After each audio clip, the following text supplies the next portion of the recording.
Let's talk about the other ways that we can search in the library. So here I am at the library homepage again. And under research tools, I see that I have databases by subject and databases A to Z. Now, these are all the same databases. They've just organized them in different ways. But first, let's look at databases by subject.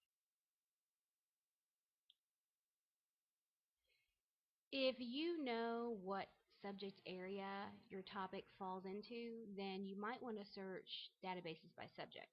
So we can see all these different subject areas. Now there is general purpose, and that's pretty good. I mean, you could start there if you wanted. But if you know that your topic has to do with health or medicine, you might search in the allied health and nursing. If you know that it has something to do with like an issue that's been very popular in the news, you might want to search in current events. If you know that it has something to do with education, then obviously you might want to search there. Or if it's an historical matter, obviously history. Um, a lot of my students end up using psychology or sociology databases. Okay, so it really depends on what you're writing about. And you'll also discover that you might find sort of crossover, topics that can fall into more than one of these categories. But if you're in doubt at all, you might want to go with general purpose. Let's click there and see what we come up with. Okay, so when you click on any of those categories, any of those subject areas, it's going to give you a variety of databases. Okay, and it's going to list them alphabetically. So you can see what we've come up with here, and Academic One File is really just honestly, it's just really a good general all-purpose kind of database. CQ Researcher, um, it can be as well, but I would say that the CQ Researcher would be geared more toward issues that are very like current events, sort of stuff that's been in the news or been like a topic of debate in society lately. But if you're dealing with an issue that's more, could even be rather historical or one that's not so timely, then you might want to consider Academic One File. Also, something that deals with topics that are more like current is the database Opposing Viewpoints and Context. And this database can give you a great understanding of where the opposition might be for your topic. Okay, so if you tend to take one perspective, you can see some of the opposing perspectives that are available for that issue.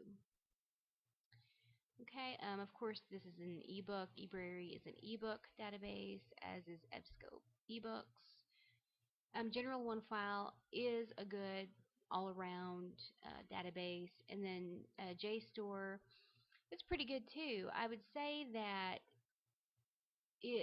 it might be a little more academically oriented. Okay, so um, it does tell you here images, letters, and other primary sources. Okay, so that might be a good place to look too. But anyway, yeah, do consider all of these. Just kind of, go in and look around and see what's available to you. Let me back up and go back to my databases. Okay, or my different subject areas. So you can see you have different subject areas here. Now I want to look at databases A to Z. Now you can see that you have all of them listed, and they're listed alphabetically.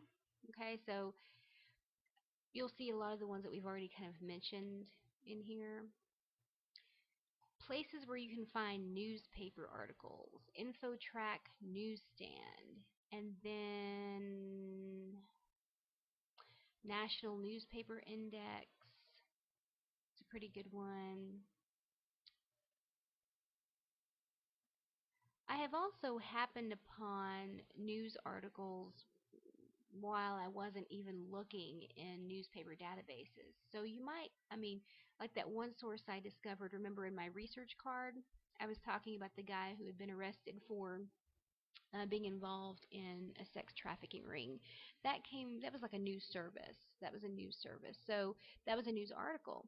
And I just kind of happened upon that, but I don't think I was looking in a newspaper database. I was looking, and I'm pretty sure it might have been either Academic One File or general one file. But anyway, yeah, sometimes you can happen upon um, newspaper articles in that way.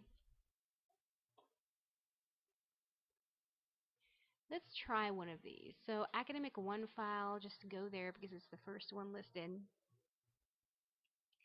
I'm very curious about everything that's going to come up. Now, anytime you search, you're going to encounter choices. Okay, so you can do keyword, subject, whatever you want. I'm particularly fond of keyword.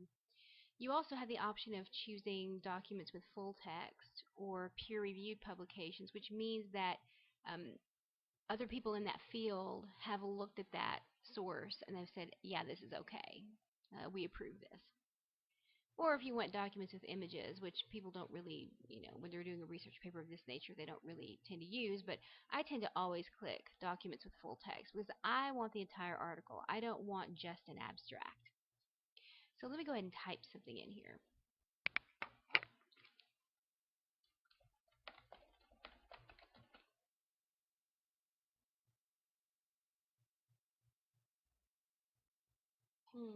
Notice all these interesting choices come up in the drop-down menu, and I could go with any one of those, but I'm not going to do that right now. I'm not going to try that right now. I'm just going to go with the sex abuse ring, and I'm going to click to documents with full text, and I'm going to try looking that way and see what comes up. Okay. Well, obviously, okay, there's a strange mixture here that obviously, number one, the first choice is not what I'm looking for. But this one might be interesting. New approach to eradicating sex trafficking by reducing male demand. Okay, well, some of these seem like they might be okay. Some of them, this one, I'm familiar with this case, so this might be something I would want to look into. This is a high-profile sex abuse case that happened, I think, in the 90s. And I might be interested in looking at that. So sometimes when you pull up information, it might be totally unrelated, but it matches because of the word choices you've put in there. So you just kind of have to look through there and see if that's actually what you want or not. Notice over here on the left that I have, okay, right now I'm in academic journals, okay, and these are my 6 choices in academic journals. But I also have magazines. I'm going to click on that and see what happens. It might not be related to anything at all that I'm looking for.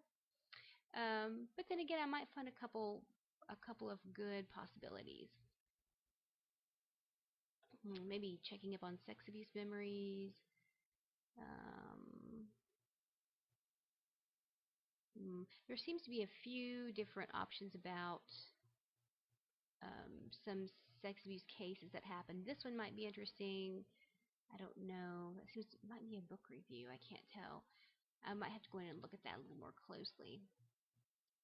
Okay, so then let's see what else I have. Oh, I also have related subjects if I wanted to go there. But let's see, there's one book.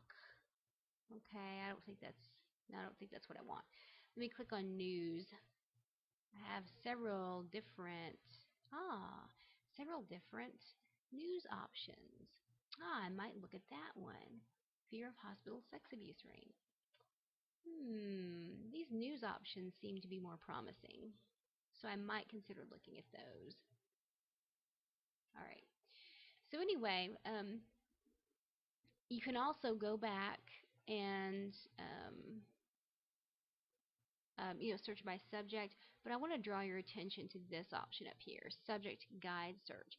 If you're sort of clueless about the specificity of your topic, like you don't really know how exactly you want to word it or you want to break it down to do a keyword search, try clicking here, subject guide search. Now, you can type in what you did before.